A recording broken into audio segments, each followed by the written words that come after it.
But anyway, on the top right, as our red Protoss player, we have Gurthang, who is the lone wolf, not repping any clan. Up in the top left of the map, we have his opponent, a frequent chatter in the Day 9 chat. It is Dolos Clan's Shmeggeggy. Also known as Shmeg. And it could be Shmeggeggy. I don't know. Yeah, there's this double E there. Shmeggeggy. Shmeggeggy. Shmeggeggy. Oh man, I hope he like randomly shows up while we're casting, because What was this guy thinking? I love to try and say his name at him. It's so much fun. Man, this is definitely a new character, or a new personality to see play here. I have seen Gurthang, I believe, in the past. That is a familiar name, so I'm excited to see what kind of playstyles Shmeggeggy channeling Hyun so hard right now. Now I'm not sure exactly what he means by that. I haven't watched Hyun play in a very long time. You know what? Neither have I. And does he even play Zerg? I'm pretty sure he's a Protoss player. But maybe that's... No, I don't think he is. He's Zerg. Okay, cool. Okay. And as an attestment to my knowledge, there you have it. I know absolutely nothing. I don't remember anything about him being a particularly cheesy player, though, so we're probably going to see some nice macro play from Shmeg. Yeah. But yeah, to second that comment, by the way, I cast people at all sorts of different levels, and you can see, I think the one thing that tends to happen here is consistency. Like, anybody can play really well on a good day, and we could see that here. You never know. But it's how often you can do it that I think will tend to push a person up. Mm-hmm. But presuming, of course, that the leagues aren't completely borked again, because everybody seems to have gotten demoted. Oh boy. We have the fast expansion from Shmeggeggy. Maybe not fast, more of a standard expansion timing. Just about fast there. Okay, Gurthang's being a little cheeky. Well, we've got 2 gateways. Yeah. And a gas. Trying to boosting out zealots. What is he gonna do? Well, he's gonna try and get up in Shmeg's face and kill stuff. I mean, and if he's lucky, he'll be able to pick off a few things. But it's you know, he does have them rallied over there, and the first zealot is out and on the way across the map right now. Oh no! Don't wait there. Don't wait beyond. Don't wait to the next of the Overlord. Oh, good. He's out of range at least. Okay. I wonder if Shmi actually caught that though. Is this drone here going to be making a spine crawler? Actually, nope. He takes it back. All right. Oh, he's droning. Oh no. For now, I think Shmi is in some trouble. Oh, there goes the spine. There goes. Okay, yeah. He saw the second or third one. In any case, not quite fast enough. Yeah, he's gonna have to build those on the high ground. It's not gonna do much down here. We'll delay them a little bit, and you do have this queen here, so they can't ignore that. Might be able to actually get one of these up if he can micro this around for a bit. No, that is true. He drew the attention of the zealots to that queen, and now that might allow the spine crawlers to finish, which would be very unfortunate for Gurthang. But the third zealot is here to join the fight, and the queen is gonna fall. Trapped, nice surround. Trapped between a rock and a Psyblade-filled place. And the spine crawlers. Yeah, well, the spine crawlers are done, so he can't really run past that until he gets a lot more zealots. But looks like he was just going to use that as cover for an expansion. There goes, yeah. I've never seen. Halfway done. I'm not sure I've ever seen this before, so I have no idea if this is like normally a bad idea or not. That was definitely an interesting play, and you're right. You know, just to kind of cover for that expansion. I think that was actually, you know, in this case, that was a good call. He killed off the queen, delayed the inject, and now we have another queen out to replace that. Meanwhile, got his second gas there, and his third gateway is on the way as well. So he's banking some gas right now. 2 stalkers are out, and warp gate just about there. Nice little micro on that zealot, keeping it alive. So if, you know, there is kind of a problem here in that since all these buildings are completely away from the ramp, that's going to be kind of a vulnerable location for a while. Want to do against a Zerg player, especially when speed comes out. That's not fun at all. Well, we'll see what happens. I mean, to be honest, it's You've had some early action, and early action, really in any game, will always it can jolt you a little bit if you're not too used to it. So let's see what Shmeg does from here. It looks like he's just saying, you know, he's being aggressive to me. I'm gonna. Well, he's got roaches and a Baneling nest on the way, so he's going to have a pretty interesting composition here. Hasn't grabbed the third base. You know, when we see Zerg players on this particular map, Habitation Station, they like to exploit the gold minerals over there as fast as possible. But it looks like he's just sticking back on 2 bases for now, and we'll see where he decides to go. I expect some aggression. Yeah, me too. I mean, I don't think this is a bad choice at all. His opponent's actually on primarily gateway tech. He's trying to go up the Twilight, and we'll see from what he wants from there. But it's there's going to be a little bit of a timing for Banelings to be really effective. Oh, losing 3 Zealots right now is bad. Oh man, because back home, what do we got? 3 Stalkers. And a Mothership Core, though. Okay, that'll help, but you can't cover both locations with that. That's going to be tricky.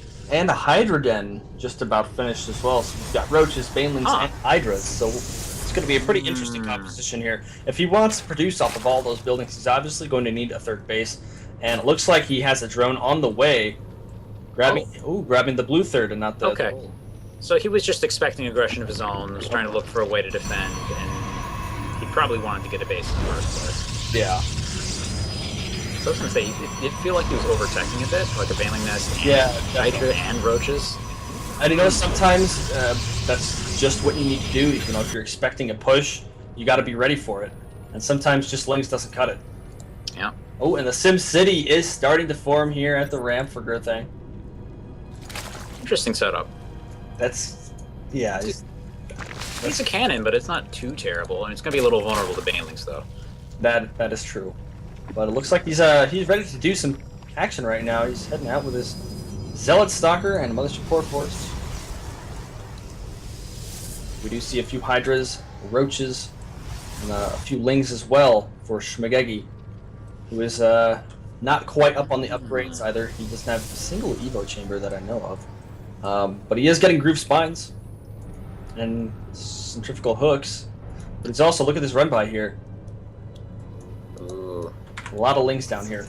That's actually a setup in a very good spot. He can just run straight past the Zealots and cause a lot of chaos. And there's nothing blocking the hole there just yet. We will see if Gurthang decides to leave a Zealot or two to take care of that hole there.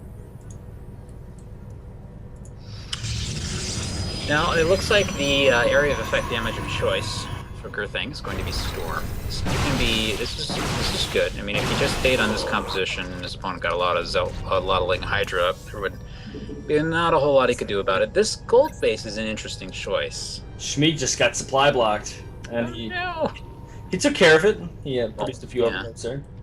Yeah, he does. Oh, actually, he had a couple coming beyond that. Shmeeg here. I think he actually caught the force here with his Lings.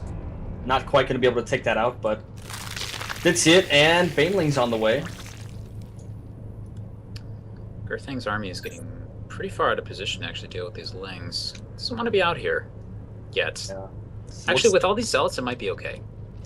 Shmeeg, or Shmeg, wants to put on the hurt here. Gets it all right surround, but loses a lot of Lings before anything else even shows up. A nice Baneling connections. Not too much damage, though. Ooh, Time Warp. Great Time Warp, getting almost everything. Very, very nice. Not quite enough, though. The Roaches. Too tanky, man. Soaking up a lot of damage here. What? Yeah. I don't think our Zerg's going to be able to push in really just yet, but he's killed a sentry. He killed a ton of Zealots. And... okay, well, he doesn't want to lose this. Get out of there. He's got some reinforcement Lings on the way, though. And there are no Zealots, so the Lings could be very helpful right now. The Lings, are they going to get us around? We will see. He's going to push him back, and I don't think he's going to be quite quick enough. Oh, I wouldn't stop right there. Ah, that's not good. No. 2 force fields, not going to be able to keep these Lings up. The Zealots aren't doing anything.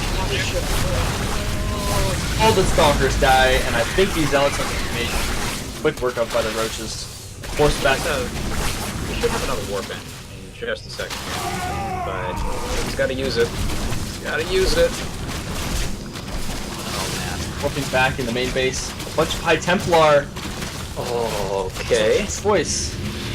So he's making Archons, and these Lurks are low on health, so perhaps it might be. It'll be good, but he's going to take a lot of damage in the meantime. I'll wait for him to actually be good. He does have this one extra Templar that's going to float down, let the Zerg know that he exists. And die.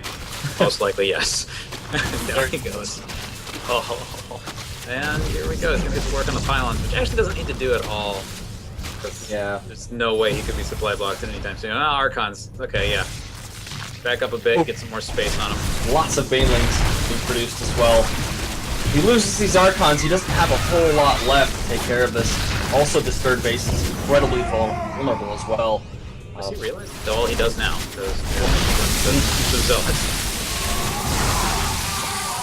Did he actually have an Overlord over this? No, he did. So I don't think he knew about it until those Lings attacked him. I think that is right. Huh. A few more reinforcement roaches heading over here for the third. Shmeg. Only on 40 harvesters to Gurthang's 43, so not really ahead economically until he starts droning up on that third base. He's pretty much, I think at this point we're definitely in a situation where we've just got the too much stuff factor. I don't think there's anything Gurthang could really do except maybe get in some DTs if he had the tech. In what we're seeing from Shmeg right now makes it pretty evident that we're around the silver calibers because he's got a lot of bank and he's not really droning up on that third. He's not taking the fourth base. Right. One of those primary rules is, once you're ahead, get more ahead. Shmeg is just comfortable to just keep putting on the pressure, and that's not necessarily a bad thing. Yeah, in a lot of ways, yeah. I mean, one thing I would like to see from him in this situation is getting a couple expansions. He's got his opponent backed into a corner. He's killed his expansion. He's got a ton of extra minerals. Not a bad idea, but at the same time, I don't think it's going to matter too much here. One thing that Gurthang can't do is he can't really get Colossus tech. Try, and he's trying to go to Stargate, but he's not going to really be able to do that and Templar. He can't afford it. He's already gone down Templar, and he's running out of money in these bases. He needs to either expand or just make a push with something, And like you were saying, Colossus would really help him out right now, but he can't really get there. Right. One thing I've actually seen Zergs do to me when I get trapped in this situation as a Protoss player is they'll sometimes they'll start adding in Swarm Hosts because they know there's nothing I can do about it.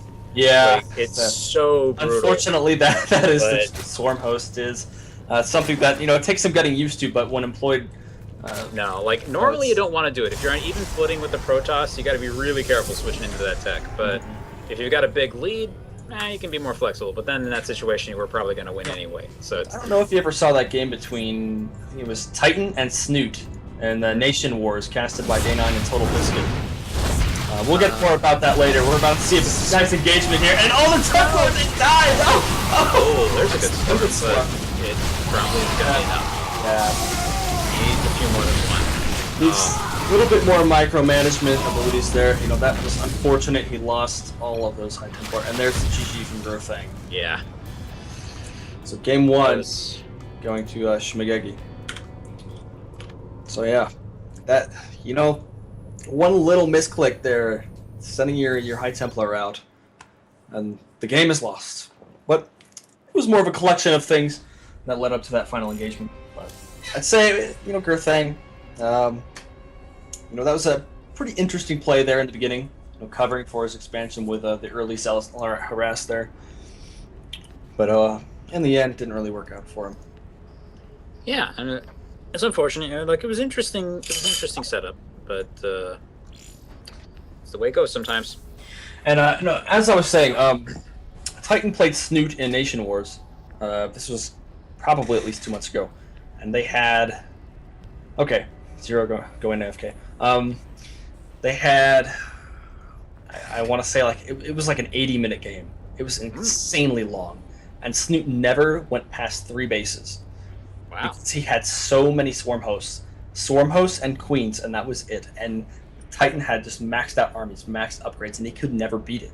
Yeah. He switched. He had the rest of the map. This was Ultrazine. Wow. He had the rest of the map. He had so much money. He went down several different tech paths in this game, and at first he went for Colossus. Couldn't do it with Colossus. Switches over to putting Archons in there, and then he was like, "Screw this! I'm going Mass Void Ray." So he actually goes Mass Void Ray, but between the Swarm Hosts taking out everything on the ground, and then the massive amount of Queens that he had, just transfusing, perfect transfuse micro from Snoot, he could never actually finish him off. And I think that was just a testament to the fact that at the time, Swarm Host was just nobody was used to playing against it. No. It was so incredibly powerful, and Snoot was able to win an 80-minute game, never going past the 3 base point. It was ridiculous. He had below 1,000 income for the entire game, and it was 80 minutes. That is insane. I mean, if nothing else, I think these days what tends to happen anyway is the Broadhouse will get a ton of Colossus up and just sort of stop the advancement. Yeah. And then while your Swarm Hosts are engaged in one location, it'll be like, I'm just going to float over here and drop Zealots in your base. Yeah, you can't Not much you could do about it. You can't get too cocky with the Swarm Hosts, as you were saying. You need to have a good lead, and just like excellent control of the Swarm Hosts, because get them out of position, they all die, you lose. But for sure, one thing that's definitely true is if you don't know how to deal with that, it's one of the most brutal styles. Mm-hmm. Because it just like you make one mistake and it trades perfectly efficiently. There's nothing you can do against it in that situation. Zero screwing around with the SC2 logo. It must be. Oh my goodness, this map must be off center. Oh, King Sejong Station. I have actually played this. This looks kind of like Polar Night, but like way bigger. Yes, there's a lot of interesting aspects of this map, but we'll get there. All right. So spawning over here on the top left of King Sejong Station, our red Protoss player Gurthang losing that first game to Shmeggeggy. Can he bring it back? In the bottom right, we have his opponent who took a very solid game 1. Actually hung in there against some early aggression, followed through with his plan for Roach Hydra Link. Did a very good job of that. It is Dulus Shmeggeggy. I think I really need to start playing more often, because Overgrowth and King Sejong are maps that are just brand new to me, and it's actually kind of exciting because this is my first experience with these new maps. And you who have been doing the DK show matches pretty consistently over the past couple of weeks, do you have any commentary about this map in particular? Oh, I have plenty to say about this map. Let's go take a look at the ramp in front of the natural. If you see the ramp to the left of the natural, that's a normal ramp. The ramp to the right, down the natural itself, is a Daedalus Plateau ramp. Uh-oh. Yeah, it's going to be hard to wall off on this one. That's a big map. That's not good for PvC. No. And the other thing that's here is that there's a double entrance. So, like... This is already stupid. I'm already scared right now. Feels really dumb. Here's the funny thing about this map, though.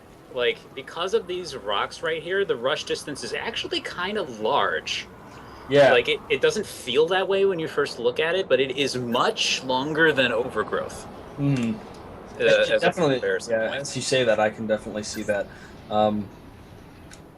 Some kind of strange attack paths, and yeah, with those rocks there, you gotta go all the way around. Yep. And that is just big S. Massive ramp too. It is, and the other things about this map that are interesting is the watchtowers are actually scouting kind of awkward locations. Like, if you pick this watchtower on the left, say you're in the bottom right, you watch the main attack path mostly, but there's still this attack path through this base here. Yeah. It's kind of unscouted. Plus, they can run around to these rocks. So the controlling the watchtowers is not necessarily going to be the most important thing in this. They don't even really watch the air path. But they are in an interesting position. Like, this entire plateau in the back is behind a couple bases. So if someone takes a base down here, you can put siege tanks in the top, or any other kind of long-distance attack like Tempest, and you just pelt at them, and there's really nothing you can do. Mm-hmm. Yeah, so far, I mean, it's definitely an interesting map. Probably one of the first of its kind, from what I'm seeing here. You know, 2 ramps to this completely centered natural, one with rocks and one just huge. But it's something that I just noticed. Gurthang also at double gas right now when he's only on 1 gate, also chrono boosting out that warp gate. So he's got something in mind right now. This is, I think, bottom left. Oh, what? Way down on the bottom. The proxy Stargate. Yep. That setup with the gases is an indicator of either DTs or an Oracle, almost always. Definitely. You can do a couple other things with it, like you could go to Void Ray, but it's just not that common. Also, you know, I have noticed that people who like to go really fast sentries will get a quick gas as well. Probably not so relevant in this matchup, but It might be important for this map, though. Like, I mean, I don't know if there's a way you can stabilize with a ramp this large, but it would involve a lot of sentries regardless. Mm-hmm. I mean... But usually, I would think that you'd get like, at least another gateway before going down that path. But yeah, so the first Stargate's just about finished here, and we will see probably an Oracle come out of there. I would expect that. I mean, I think Oracles are just a really strong choice in general. They punish people so hard if they're looking away for even a moment. Mm-hmm. It's so powerful. And there it really is. And I mean, I say this as a person who will sometimes both use them and gets killed by them. So, like, they are just very strong. And it's very easy to get away with them, too. You don't usually die if you're careful. Mm-hmm. There is one thing, though. There's one really big micro element to Oracles, and that's anything that starts shooting at them, they will completely ignore workers, which is not good for you because they drain their energy so fast. Yeah. And that's really what, that's their biggest utility, really. It's just wrecking mineral lines like that. But also, we do have a lot of lings heading across the map right now, and absolutely no wall. Yeah, okay. He's going back with them for some reason. No, okay. He's thinking about... Oh, he's going to try and go to the rocks, maybe? Or is he just scouting around? Perhaps scouting. That would be a good idea, considering this proxy Stargate's here. It looks like... Is that what he's looking for? He's getting close. I mean, has he seen the gases? I don't... No, he hasn't. He has no... He just Somebody's tipping him off. You know what? It's not just that. Oh, wow, he's going to see the Oracles. Oh. Hello, Oracles. Oh, man. They're going to destroy this... This queen's dead. Yeah. Just dead. Oh, wait, no, it's not. Oh, unless he just does this. Why is he attacking? No. Oh, well, now he's getting some drones. Get that out of there, don't lose it. Oh. The only anti-air here is the queen. Just focus the queen and then the workers. This could have been pulled off so much better. Yeah, I don't think he realizes that an Oracle actually beats a queen in a one-on-one fight. Oh, yeah, there's gonna be another one down here, buddy. Yep.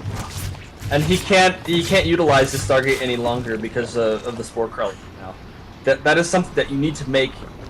You need to make it happen on the first run by, and if it doesn't work, well, then you've got to. Actually, I don't know. If he had only built the one Oracle, this would have been okay. Mm-hmm. Just because he not only killed a total of 8 workers, but 5 got turned into spore crawlers, so it's actually down 13 workers, but that quite cuts it with 2 of them. If anything, he came out even. Yeah.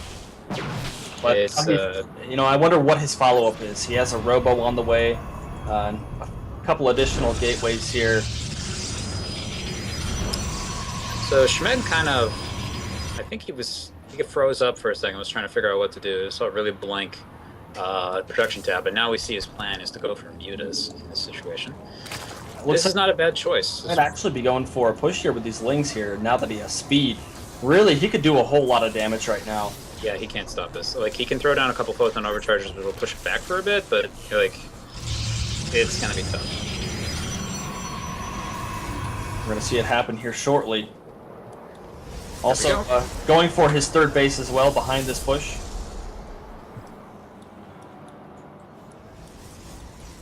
Or perhaps not.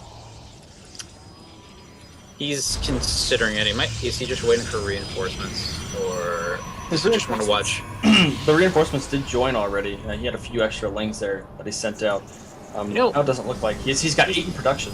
So. He might be just watching for an expansion attempt, because we've already hit about 10 minutes, 30 seconds. I mean, he knows that if he can hold him inside his base long enough, he can have kind of a repeat of what happened last time. Yeah. Yep. And we also see that Gurthang is 13 workers behind, despite losing the 8 drones plus the 5 that got turned into spore crawlers earlier. So here is perhaps a push. No, just testing the waters. Gonna catch the stalker, of course. Cool. Gonna get that for free. Oh, okay. Wow, Gurthang is being incredibly risky right now. We do see 6 Mutalisks in production as well. We'll talk about that in a second. Things running straight right through. Oh, nice force field. Nice force field. Use both sentries, though. Gonna force the Zerglings to engage these zealots here. Gonna lose quite a few of them before the force field goes down. There we go. We do have a few taken care of by the probes here in the mineral line, but all these probes are exposed right now. How many are we going to lose? Wait, oddly not that many. Okay, that was interesting. Yeah. Kind of just dancing around there. Interesting. Alright, the Mutas have joined the fray, and we don't have much of a Gurthang that can shoot up. Besides a planetary nexus. That's going to be enough to get rid of 6 Mutas. They can't deal with that exactly. Plus there's 4 Stalkers there on top of that. But Also, now he does have the army out of position. He can hit other locations. and 4 Zealots on the way to the second base of Shmeggeggy. Gonna do a little bit of harassment here. Mulist is gonna slowly pick away at them. The important thing is that he caught this while it was occurring, and his links just have to be coming out right now. So he'll be fine, absolutely. Not gonna do too much damage. But we are seeing a little bit of kind of one group control syndrome here. It's bringing all the Mutas back to deal with this. Not exactly necessary. Wouldn't be bad to keep the rest of them on that side of the map, start doing some damage during that attack. Players often don't pay too much attention during an attack. And we also see the Templar Archives as well. You know, I think that's a good call against Mutalists if we see Archon or Psystorm, but right now, I don't know if it'll be out fast enough. You know, we see a lot of Mutas here, a lot of Lings, and to be fair, we do have a fully charged Mothership Core right here, so perhaps you can delay long enough to get some High Templar out. And Trumpet M Cool in the chat asking how long we're going to stream for. Probably a couple hours, I would think. Yeah, it's looking like that. I mean, A couple more hours. So, so the thing is here, Gurthang has in mind to go for Colossus Storm. That's definitely what he's aiming for here. It's just that the gas production, especially with double upgrades, is not going to keep up with this too great. but are we going to And though he might not even get Storm. Oh boy, I can't watch. Oh, I gotta though. I can't look away. Or they're just gonna sit there, and I'll have to. That's be still like, a thought of Mutas, though. That is 19 Mutalists.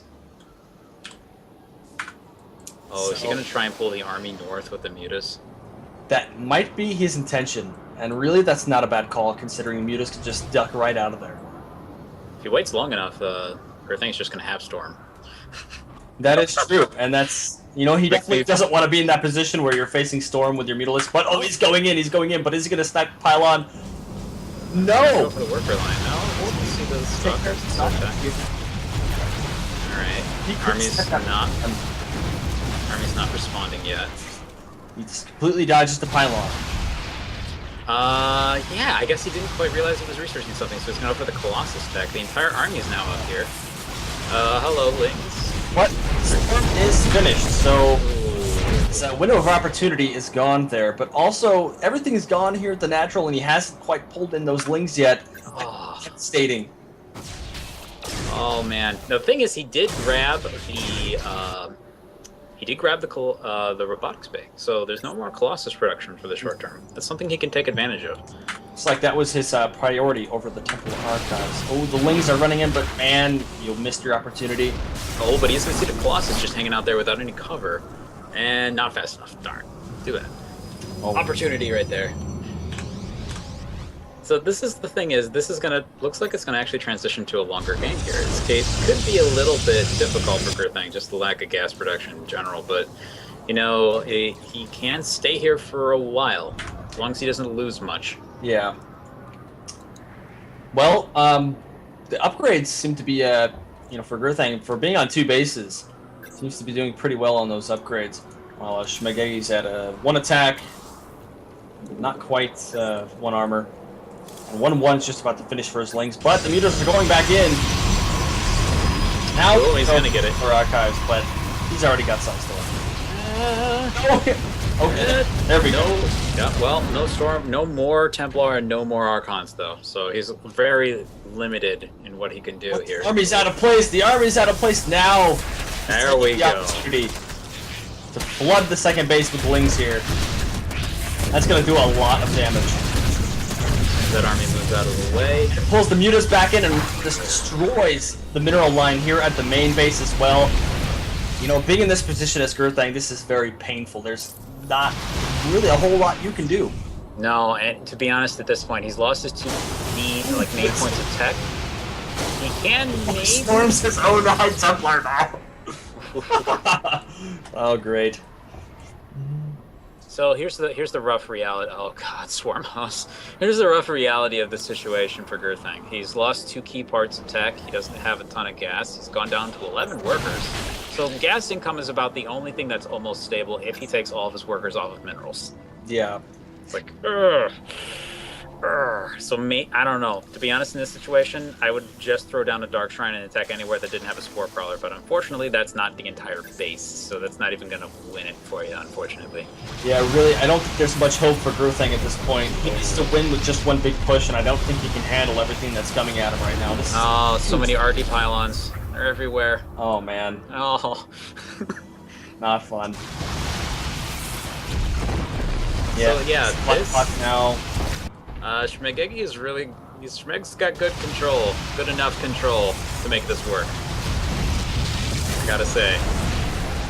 You know, I only took that back because he actually could have done this with the first attempt. That's okay. Yeah, he missed the opportunity there, but he made it happen here at round 2. And he's also got Swarm Host with the icing on the cake here. But not that he really needs it. Gurthang is supply blocked. He has 7. Oh, no. And everything. Ooh, no protection. And everything just dies. It's a locust spawn. Well, it was well played by Shmeg. Gurthang, he tried. And there's a GG. Yeah, it's at least been a manner, bro. So. I believe, though. you are really good. Oh, Gurthang. Been a real nice guy. You know, I wish I saw more of that. You know, that's actually really cool for him to. Yeah. As opposed to just saying GG or well played or perhaps complaining about something that happened in the game. You see that all too often. Oh yeah. I mean going out of the way to say, hey, you know, you played really well. You're really good. Unfortunately, so it was loser picks, right? So we actually picked that map. I wonder if he was past that actually had a specific progression of maps. Oh, okay. I don't know if it actually... Faust, you can actually correct me. This might have changed in Season 3. But, hopefully he's still in the chat and he will, chime in here. But, yeah. You know, regardless, it's, clearly he had a plan there, and that was to try and do a lot of damage with oracles. And it really would have worked out just fine if he could have done a little bit more. Like, if he had kept the oracles alive so that Shmeg was afraid to leave his base, that would have done a lot. His micro was just a little bit lacking there. Yeah. Very first push. That could have gone over so much differently. Yeah, we will see what happens here in Game 3. Let's start this up. On Overgrowth...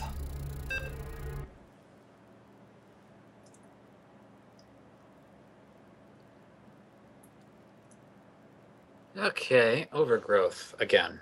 Wait, yeah, because of the previous show match, we got to see that in no show match series. Blah. You're indoctrinated. You can tell what I've been doing for half a year. Exactly. All right. So spawning here on the top right of Overgrowth, we have our red Protoss player Gurthang, who is down 2 games in this series. Unfortunately, he's going to have to bring it back with this game. Bottom left, we have our blue Zerg, who has been showing incredibly solid play for silver players so far. It is Dolo Shmeggeggy. Yeah, I think you hit it right on the head there. Shmeggeggy, you know, after watching this play, I would not say silver player. No, like, I mean, I've been beating up with Zergs by play exactly like that, and I'm in gold. So, yeah. If anything else, you should. I hope if he can keep that up in similar play in the other 2 matchups, then definitely should make it up there pretty soon. Yeah, I mean, the StarCraft ladder has evolved so much, and you know, in some ways, it's evolved negatively. You know, where people, you know, something that I've heard a lot about recently is that a lot of people aren't playing as seriously anymore. You know, there's a lot of cheesers on the ladder, so. 9 games out of 10, you'll be cheesed. I've watched Scipio play. You know, you've guessed before. I've actually been over in his room watching him play from time to time, and he just runs into a lot of that stuff on the ladder to the point where he actually employs it now pretty much every game himself. But it's definitely difficult.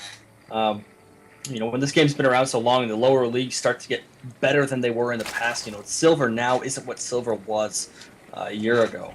So, unfortunately, it's a lot tougher to get promoted. Yeah, one of those things I've always wondered about, though, is like if, in a way, if we're starting to actually transition to something similar to what the Korean ladder is, because it's pretty similar over there in terms of just everyone's really cheesy. Yeah, and they're really good at it. Where the Bronze League entails the beginners, but also people who are semi-decent. So it's interesting. It's kind of a wide spectrum of people in the lower league. But, I guess this is something you have to expect over time. I mean, there's a certain hardcore group of people that are going to keep playing, and they're going to keep playing, and they're going to keep getting better. And, you occasionally add people to that, but since they're all improving like that, and the ladder system is really just a partitioning of that player base, you're going to see a rise in skill, even at the lower end of it. Yeah. Exactly. And when you don't introduce more leagues to actually account for the increasing variance in skill levels, this sort of stuff will happen. And it's not necessarily a bad thing. No, I don't think it is in this situation. I think having them split basically by 20% is what more or less does with some complicated things at the top and the bottom. But the zealots here in the middle of the map just got scouted by this Overlord. Okay, so did he pick up on that? Yeah, Spinecrawler going on. Yep. He picked up on it. Great placement there by Shmeggeggy. Great map awareness. Third might be a bit overkill, but nonetheless, better safe than sorry, though, I suppose. Which draws the line between silver players and, a platinum player. that extra Spinecrawler there. Now, you see, I probably would have still put the third one down if I was playing. Like, I don't want to make any... I'm comparing in my head to what I've seen in studying games to try and be an okay caster. Yeah. Mm-hmm. Like, I would not be able to make the right decision in this situation either. I'm not trying to criticize him. Being able to comment and criticize as a spectator is just so much different than actually playing yourself. Because I know that as a fact. Having also been casting games for quite a while here. When I play a game, I can't really, It's really tough to make the right decision. Well, as spectators, it's a lot easier for us to make that. Sure. Yeah, so much more information. One thing I will say for our Protoss players, though, is I like the fact that he just turned around. It's like, oh, you've got 3 Spinecrawlers. Oh, yeah. Okay. You've got 3 less drones and you spend a bunch of money to defend. I'm just going to go walk home and not lose anything. That's great. This could have been a case in point. Shmeggeggy could have caught the 2 zealots, but, then thought, hey, what if he has, like 6? Right. Might as well drop down a third Spinecrawler. But wow, the third base for Gurthang. This might be a little overkill in response. This is very hard to hold unless the Zerg just leaves you alone until like 12 minutes. Yeah. We aren't seeing speed just yet, though, but the Roach Warren is on the way.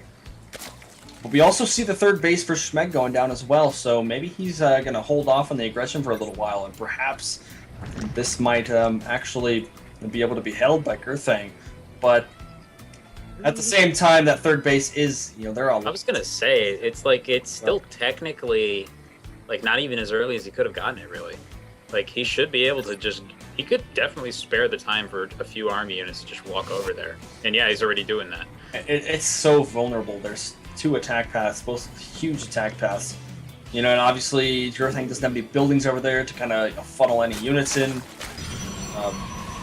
We see a few roaches pop out here as well as a missile attack level 1 on the way. We will see if Shmeg decides to punish that. But at the same time, he doesn't know it exists. He doesn't even know the second base exists. He hasn't scouted at all. But he does have a nicely positioned Overlord. Is that close enough to actually see the mineral line here? It is not. Oh, wait, no. I think it does pick up one of the patches because it's actually animated. Oh, yeah. Yeah. So he will eventually see it. We'll see if he can actually pick up on that. I would be thoroughly impressed. Oh, hey, there's ripples in that mineral line. There's something, You have to be specifically looking for it. And it sounds like he's a fan of Hyun, though, so he might have heard about doing that from time to time. We'll see. Yeah, and now that it's glowing there, he might be able to tell that it's being harvested from. But also the natural, he doesn't know the natural exists either. So, he might just be hanging back and macroing up, he's just feeling, hey, you didn't cheese me this game. I don't have to deal with any of your stupid aggression. might as well just take bases. Plus, he's ahead too. Whoa. I mean, at this point, he can do whatever he feels most comfortable with, and he's not really, he's not going to have to be too much at risk to do it. So, Go ahead. A lot of players would interpret that as this is a great time to cheese, but this is fine too. Just hang back and get whatever you want, especially if he's letting you do it. Yeah. He might have made these initial 4 roaches just as a countermeasure for any possible zealot aggression if it were to come back. There's a few more zealots warp in there for Gurthang, and he's just going to keep him at home. Yeah. Oh, we have Scipio the Great in the chat here, speaking to the devil. Yeah, good to see him, man. ZRQ as well. Yeah, we got ZRQ, Fade. ZRQ is always here. ZRQ, man. This guy's eyes on all the stuff. He's always in my chat, too. It's kind of amazing. Hey, if we have Fade in the chat, we could pull Fade series up for the Series 3 of the evening. You got to play? Okay. Yeah, definitely check it out. I mean, if we can. We haven't looked at the Diamond Masters people yet, I don't think. That is true. I might have to actually go through there or ask Cost which. Yeah, whatever. Regardless. I'd like to see some higher caliber games. I don't mind. Whatever I decide to do. I love watching StarCraft. Doesn't matter to me. That's not to say that these guys aren't a lot of fun watching Gurthang and Shmeg play. We're also starting on that creep spread as well. Ooh, Swarm Host. Swarm Host. Got that Swarm Host upgrade as well. I wonder if this is what he meant when he said he's a fan of Hyun. Perhaps so. And the Spire on the way as well, so this is interesting. A few Zealots from Gurthang are on their way to the 3rd base, but it looks like Shmeg caught that with that Overlord. He's preparing for the assault. Oh, man. One Swarm Host could kill this. Oh, that's going to shut it down so hard. Damn! Wow. That's an entire Nexus's worth of minerals just evaporated. Just grabbing the 4th base as well. Shmeg has just been so good on the map awareness right now. I mean, the positioning on that Overlord has caught two pushes. I mean, that's just a great place to have that Overlord. Yeah, definitely. Ooh, looks like he's really good. He's moving this Overlord up here to check the 2nd base out as well. Sees that is being harvested from. So this army right here, this is not the army you want against Swarmos. No, we also don't have any detection. He can force field it off for a bit. He can storm it a bit. He can't ever... Well, actually, if he parks right there, he might be able to just kill him right now. Oh, no. Oh, there's one storm. You got a burrow, man. There he goes. There's the burrow. Oh, that is... Oh, man. He knows exactly where they were. Don't even need detection. Oh, but not quite enough. Just not enough. He's going to force this back, at least.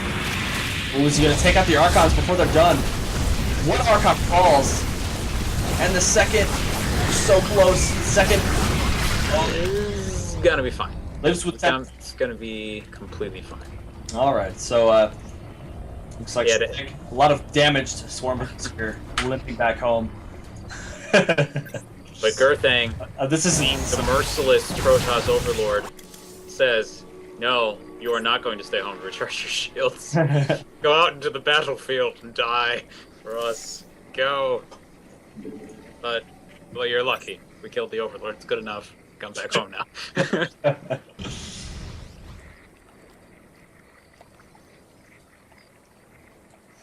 Four hosts on the way, as well as, of course, that Queen for that 4th base as well. Shmeg, this is the first game where we've seen the 4th base. And is it going to go to the 5th?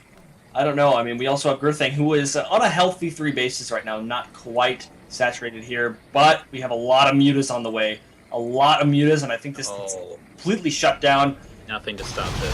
Nothing at all. It's Templar here, but you're right. There's nothing to stop this right now. Out of position. He can just leave. And he can actually just fly over to the natural. And yeah, there he goes. Ooh, abusing that mobility. Nice. Kills a couple of his own probes, but it's worth it, right? And a few of these locusts here. Oh! that way. Oh, Photon Overcharge. I was gonna lock him in the corner if you can. Oh, started no. Anticipation there. Oh. Okay. Didn't actually kill more than one though. And he's gonna lose. No, but he actually should just leave. It's way too many stalkers. Yep. There you go. There's gonna back out there. And of course, the locusts here slowly making their way across the map. They're gonna be dead by the time they get anywhere. But so about the only thing that Shmeggeggy doesn't have, which he could have in his favor right now, which is this creep spread. Creep spread with locusts makes them insane. Oop. They go so far. You know what? I think these swarm hosts are gonna be enough to deal with this push. Oh yeah. Before they get close. See another spawn. Oh, another wave of locusts. High Templar dropping left and right. They do have some storms. He's gonna try and hit the wall storm hosts, but they're too far back. They can't approach. And a storm was not seen that day. That's all the High Templar got. Yeah, again, managing to damage the swarm hosts, but not really take any of them out. That's unfortunate. And that's a huge number now. Okay. We're looking at 23 swarm hosts right there. Yeah, if we can get any kill counts on these guys. Any crazy numbers. Does it record them? Yes, it does. Mm-hmm. Okay. Nothing too out of the ordinary. We have a few 3, 4, 1 kills. Pretty evenly distributed. But, ooh, this third base is going to be under siege very shortly. But we have another push from Gurthang on the way. Oh, never mind. He pulls back. Pulls back home. Oh. Shmegg's trying to be a little clever here and just spawn the locusts and get away, but nope. Okay, replants him down. Most of the locusts actually want to complete their wrong direction. There's a lot of swarm hosts right now. Nope, not enough army. Never mind. Everything dies to the 3 units, unfortunately. They're the mutas. I like how we haven't been talking about the mutas at all, but if you add them into this equation, this could only have gone the Zerg's way every single time. Yeah, the mutas, they were nice for some harass there, but really, I mean, they make these engagements pretty much impossible for Gurthang to come close to even handling. This is pretty much Shmegg's game at this point. Nothing Gurthang can do. You know, he's going to hang out in there for a little bit longer, but you know, we're going to see a GG here shortly, I feel. And this is a lot from hosts. More than likely. I mean, it's he can't actually kill that. He could look at it with an observer. Oh man. Anyway, I'll tell you, to be honest, when I was watching those videos just run around the base and kill stuff, I was totally thinking of StarCrafts. Oh yeah? First episode of Season 3 is exactly that. Yeah. A bunch of mutalists running back and forth and killing things and then running away from whatever responded. It's such a pain in the ass. It's literally made me rage this game before. You know, that doesn't happen often, but when there's mutas bouncing back and forth, you're like, ah, fuck! What do I do? I guess I just sit here and take it. It's pretty much. It's like you have to... Either you have to have the perfect split army, or you just sit there and accept that one of your bases is just not going to be mineable for a while. Yeah. And the Zealots here, what are they going to do against the unburrowed Swarm Host? No, Swarm Host. Yeah, he's making... I thought he was trying to position his Swarm Host into some kind of funky letter. I almost did. It's almost G. That's what I was thinking, but... Not quite. Not quite. This is game! Oh boy. I think Gurthang is just kind of processing this. GG, well played. There it is. And again, you know, very well played by Shmegg. Yeah. He's definitely, you know, with a name like that, you're expecting, like, this guy's just a troll. But he's a good player, and he's very respectful, too. Yeah. Both of them, actually, from what I can tell. Yeah, no, definitely. Gurthang accepting his spanking. Yeah, he does look like he just wants to enjoy the pretty vertical effects. Ah, here we go. He forgot how to play him. Oh, okay. He had to pull that one. Oh. Well, that's fine. I mean, it doesn't matter what the reason is. It's nicely done. Good luck on the next round, though, so... Yeah. Yeah. Alright. Well, that Game 3 of our second series. It was a 3-0 in favor of Shmeggeggy. Shmeggeggy.